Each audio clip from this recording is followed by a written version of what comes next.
Daily. Oh. Daily. Daily. Daily.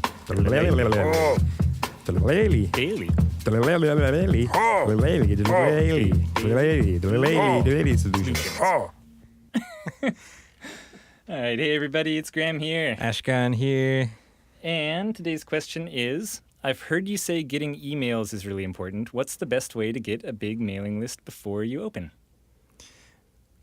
Big mailing list before you open. It's a good question. Actually, from a lot of Russian sites, you can just buy tens of thousands of emails. Yeah. And if you don't really care about them being geographically close to you or you're just interested in looking for floating or anything like that, then, probably just buying a Russian list might be the quickest and easiest way to get a giant mailing list. So that's one approach. I mean, the other approach is like you really just want to ask for it all over the place. I mean, that's a lot of it, right? So like your website, like pretty much if you have some sort of pre-sale or something like that going, that should be probably the biggest call to action on your website. And the second biggest should be signing up for your mailing list. So it's pretty much like that's usually the order. Even past the point that you're open, you still want to think about that. I was going to say, it's not even a pre-opening guideline. Yeah. It's really, it's like step one, give me money, and step two, if you're not going to give me money, give me your email address. So maybe I can talk you into giving me money later. Like that's no, that's actually just the rationalization here. Right, and it might be it's the same if people come in to float, right? If they've actually scheduled to float and come in but haven't given you their email address, you still want to get it so that you can remind them how much they enjoyed spending money with you and that they want to do it again in the future. Yeah, so that having it prominent like that, we even on our door during construction before we were opening had like a little pieces of paper and pen saying to write your email down and slip it through our mail slot. Yeah, we'd put you on our mailing list. And people did. We got a few a day. Yeah. Which is excellent. So yeah, I mean, everything down to having those physical pieces of paper up there can be really useful.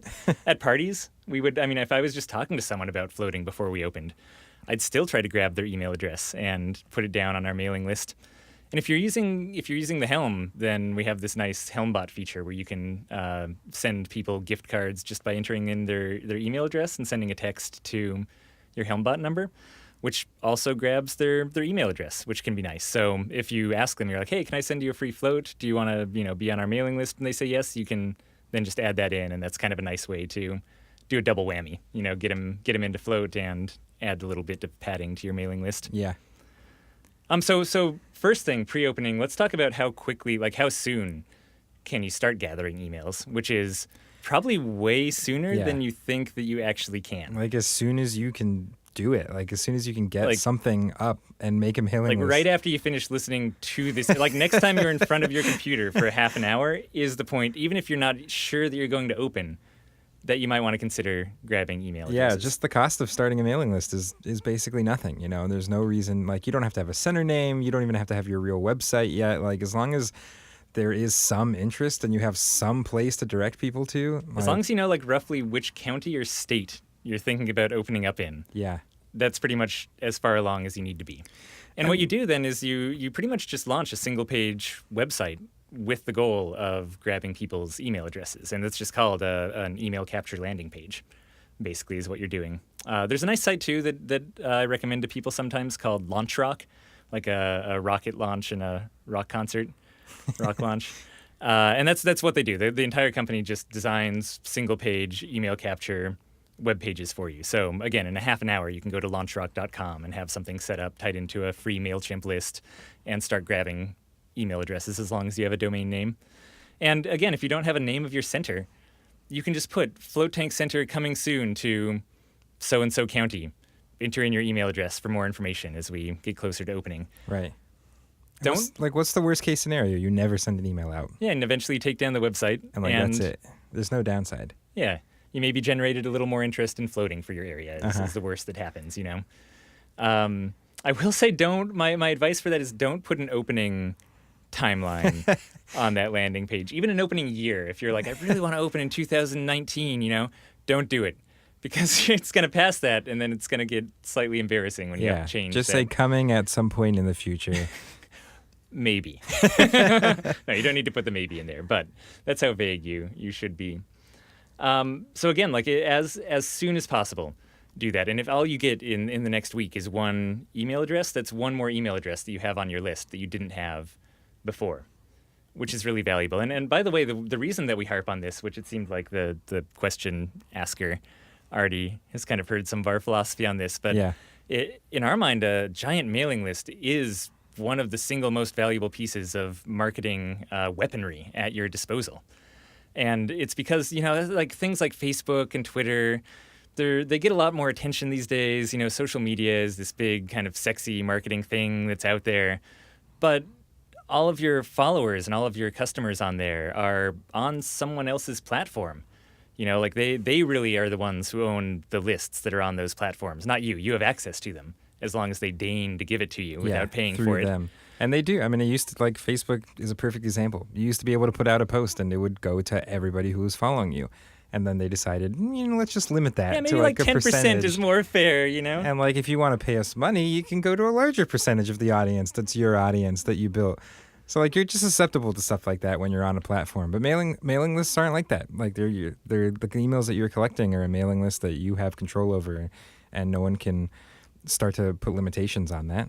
And although there's spam filters and promotions tabs and different ways that people kind of filter out emails they don't want to get as much, there's still a way bigger chance that you're at least going to be seen, or that your subject line is going to be seen as a result of sending out a big email blast to people than doing a Facebook post or something like that. Mm-hmm. You really do have just so much more control over your list and what they actually get access to.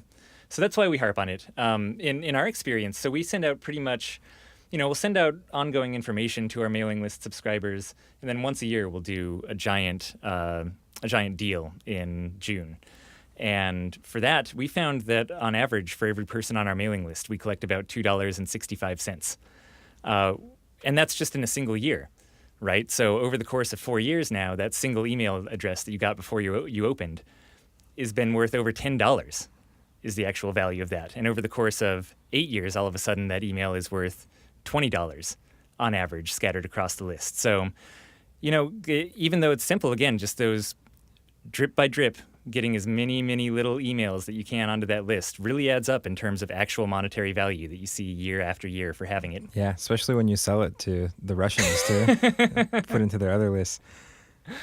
So before we finish here, let's talk specifics real fast, especially website specifics, I think, because that's as the ball gets rolling, that's mostly where you're directing people to sign up for this thing, or where people are kind of hitting it as they approach your website. And in terms of actually collecting emails on your website, there's a few things, that you're all probably familiar with from being on the internet.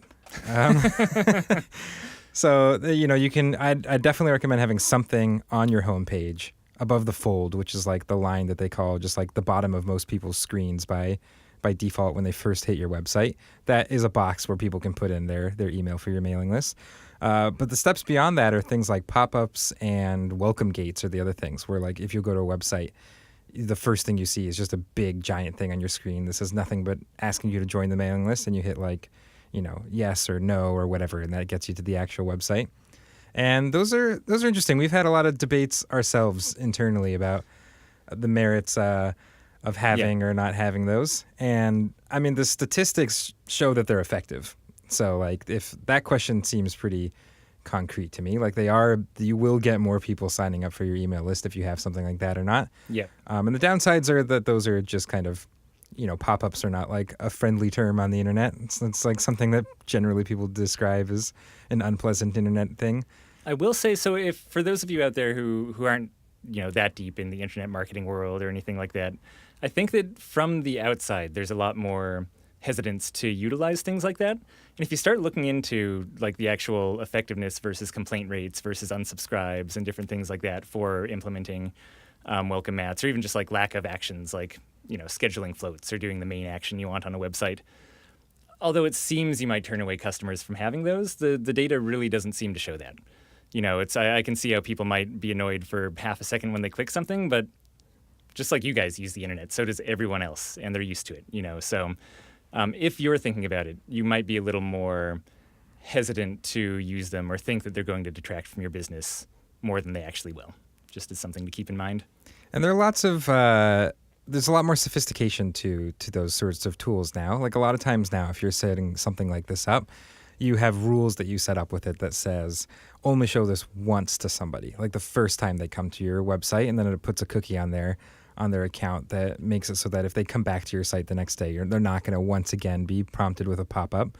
Yep, you can do it so it doesn't show on the first page that they visit, but if they click through to another page. Or if they scroll down a certain length or after a certain amount of time, like there's... Yeah, all kinds of things where you don't just have to annoy every single person when Right. they first arrive. You It's kind of even vet people like out a little bit. the newest stuff they do now is they're trying to like detect when they think someone's kind of like finished reading something and about to leave your website, and that's when they bring the pop-up up, which is pretty crazy, and it feels decently accurate to me too. I'm like, yeah, I was just about to leave this website. Yeah, I think there's one like when the mouse cursor leaves the actual focus area. So like it's like when you're actually going up to the address bar, up to another tab or something. That's when it'll launch it. So it's interesting. There's definitely a lot of nuance to these things nowadays. And again, we even argue still. Like we really try to give the best customer experience. So again, even internally, there's been debate about whether or not we want these kind of pop-ups and welcome mats. And right now we have them active on our Float Center website. So at least for now, that's where the ball is settled.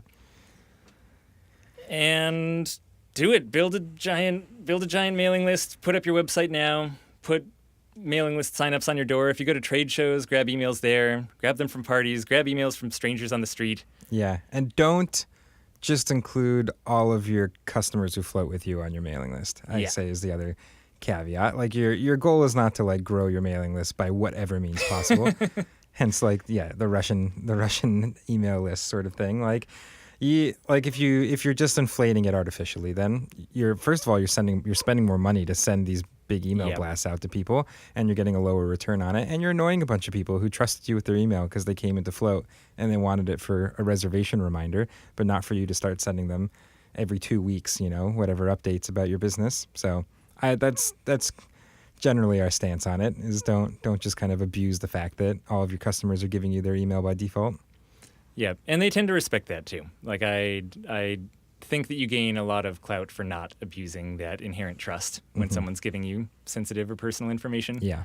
And if you wait a few years until you sell it out to Russia, they'll have no idea who was actually responsible for that, Okay, great. Well, if you guys have other questions, you can always send them along to floattanksolutions.com/podcast. Yep, that's. I know that one. He knew what I was going to say there. Oh, he wasn't. I had my arm up in the studio, and he wasn't calling on me. So. And that's it.